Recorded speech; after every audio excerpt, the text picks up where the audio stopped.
प्रधानमंत्री नरेंद्र मोदी ने स्वतंत्रता दिवस के अवसर पर भ्रष्टाचार को लेकर विपक्ष पर तीखा हमला बोला था। उन्होंने कहा था कि भ्रष्टाचार ने हमारे देश को दीमक की तरह नोच लिया है। ये मोदी के जीवन का कमिटमेंट है कि मैं भ्रष्टाचार के खिलाफ लड़ाई लड़ता रहूंगा। उन्होंने परिवारवाद और तुष्टीकरण को लेकर भी कांग्रेस और दूसरे विपक्षी दलों पर निशाना साधा। अब कांग्रेस पार्टी के हाथ में एक दो नहीं बल्कि पूरे 7 रामबाण आ गए हैं। खास बात यह है कि इन सभी 7 बातों के मूल में भ्रष्टाचार है।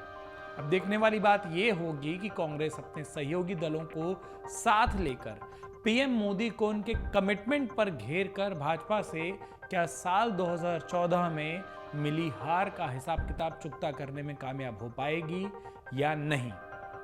शुरू करते हैं बात साल 2014 से, जब प्रधानमंत्री नरेंद्र मोदी प्रधानमंत्री पद के उम्मीदवार थे। वो भ्रष्टाचार पर कांग्रेस को घेर रहे थे।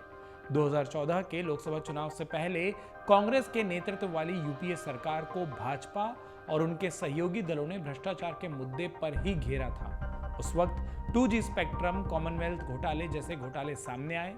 इन्हें ही लेकर अन्ना हजारे ने दिल्ली के रामलीला मैदान में जन लोकपाल आंदोलन शुरू किया था।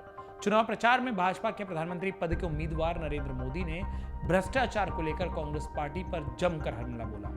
नतीजा, चुनाव में भाजपा और उसके सहयोगी दलों को बहुमत हासिल हुआ।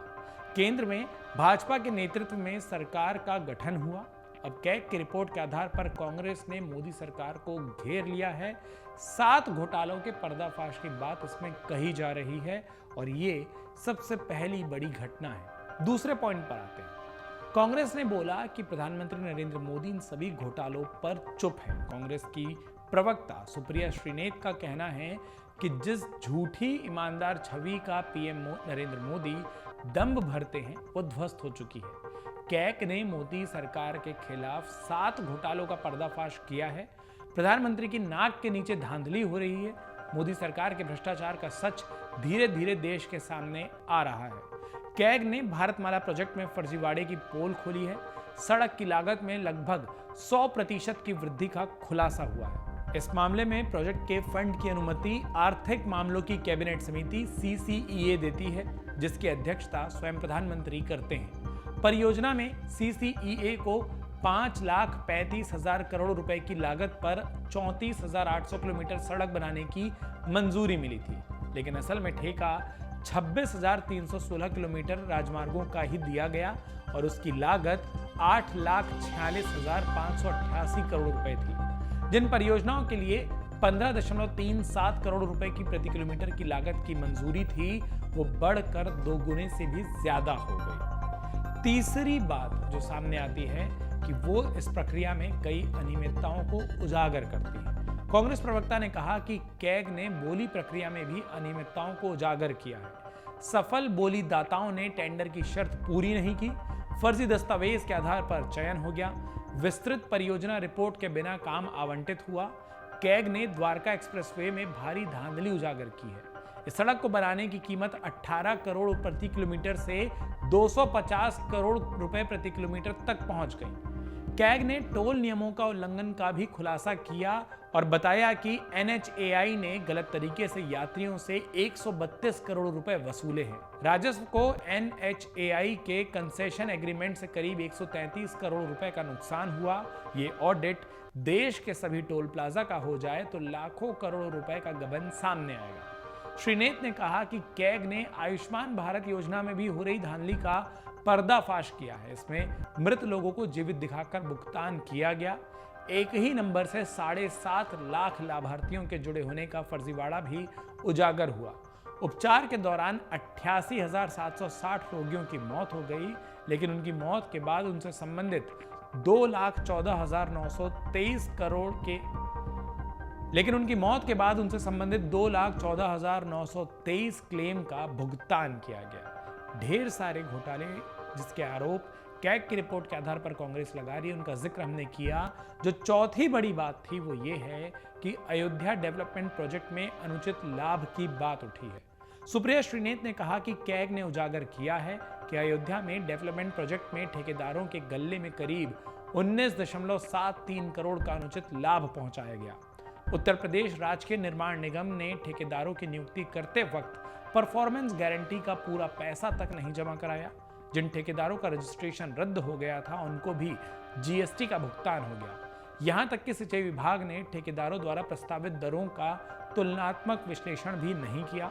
कैग ने यह भी उजागर किया कि ग्रामीण विकास मंत्रालय ने वृद्ध, विकलांग और विधवा पेंशन योजनाओं का पैसा अन्य योजनाओं के प्रचार में खर्च कर दिया। पांचवी बात जो कांग्रेस ने उठाई है वो प्रधानमंत्री की चुप्पी पर सवाल है।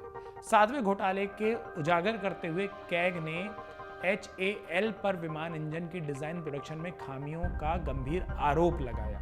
इसमें 159 करोड़ रुपए का नुकसान हुआ और श्रीनेत ने इसी को ही पॉइंट बनाते हुए कहा कि प्रधानमंत्री मोदी अब इन घोटालों पर चुप्पी तोड़ेंगे या नहीं।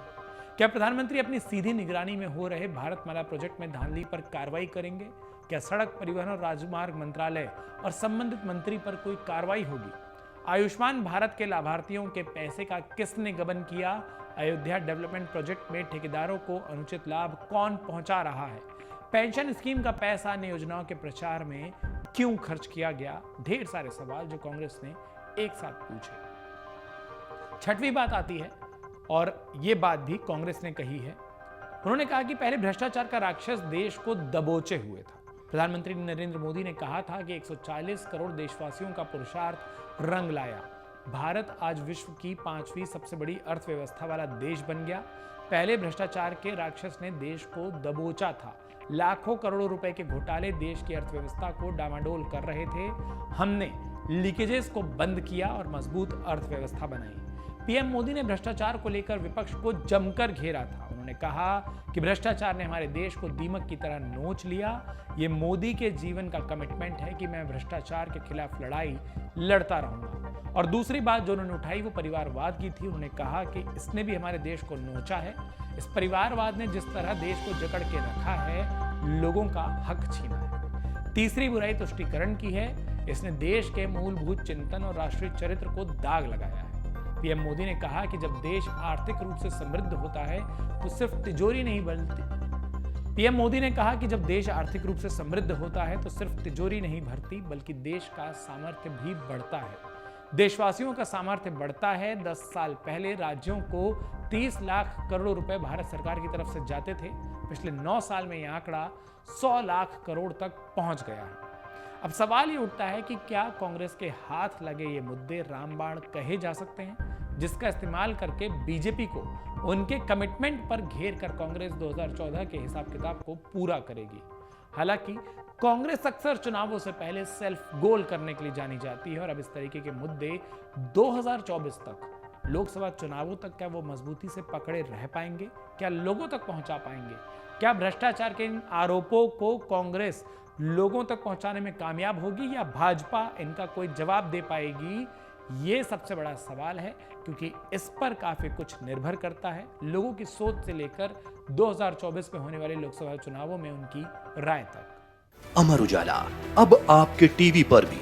अपने स्मार्ट टीवी पर YouTube पर सर्च करें अमर उजाला, चैनल सब्सक्राइब करें और देखें ताजा खबरें, वो भी HD क्वालिटी में। और हाँ, बेल आइकन दबाना ना भूलें ताकि हर खबर हो आपके घर। अमर उजाला, निष्पक्ष, निर्भीक, निरंतर।